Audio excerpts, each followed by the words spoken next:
you heard about this thing that no one is talking about right now?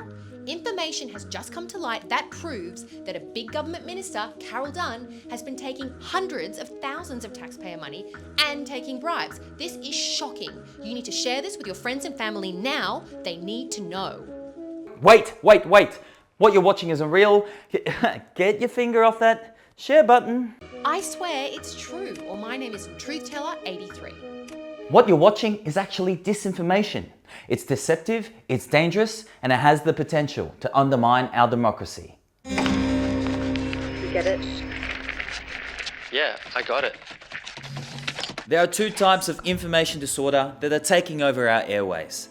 Misinformation is false information that is spread regardless of whether there is an intent to mislead.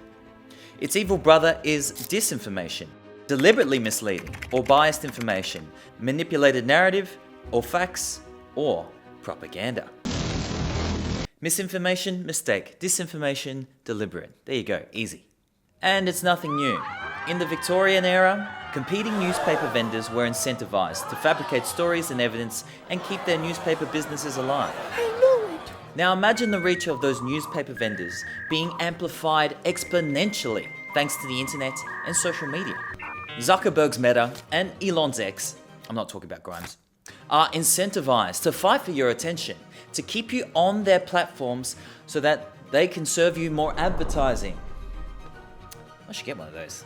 Unfortunately, some of the stories and posts that spread the fastest across social media are outright lies.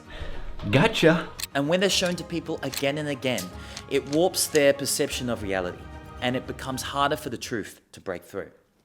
Let's see some examples.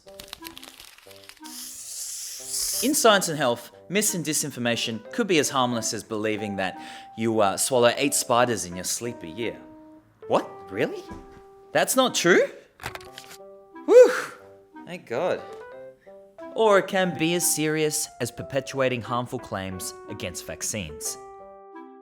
During the COVID-19 pandemic, it was found that 65% of disinformation posts originated from 12 people.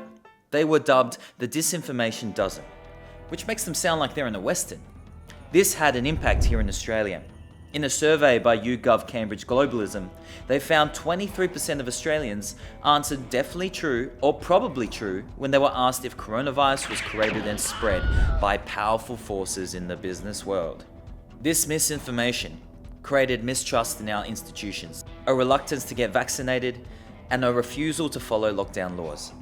For this disinformation dozen, it was a small price to pay to sell snake oil.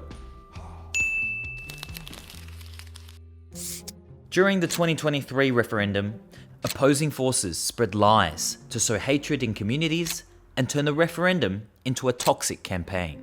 We have just heard every bit of disinformation and misinformation and scare campaigns that exist in this debate. One particularly bad example were the claims spread by a former Neighbours actress. She falsely and maliciously claimed that The Voice will end up ceding land to the United Nations. The UN? It's just absurd. This misleading claim ended up being watched 500,000 times.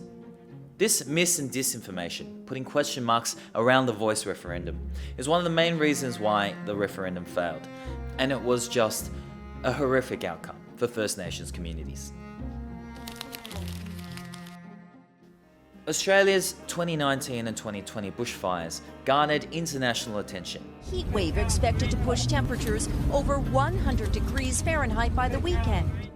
Despite most scientists attesting the cause of such a devastating bushfire season to drier, hotter weather brought about by climate change, the Murdoch press chose to place the blame on arsonists.